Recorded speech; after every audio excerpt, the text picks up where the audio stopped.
Lodi. Happy birthday. Kaning mo na siya ang gi-message ni Mami para sa imuha. Ako na lang basahon. Ante, happy birthday. Sayang wala ko. Na-miss na ko imong party. But anyway, I am very happy 16 na ka. Dili katuohan. You look very young and very smart gihapon.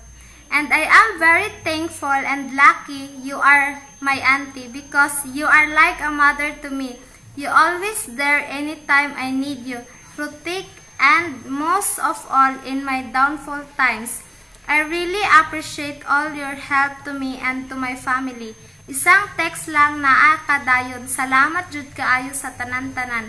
Wishing you always all the best, more good health, more blessings to come, more happy years to come, and stay beautiful and enjoy life to the fullest.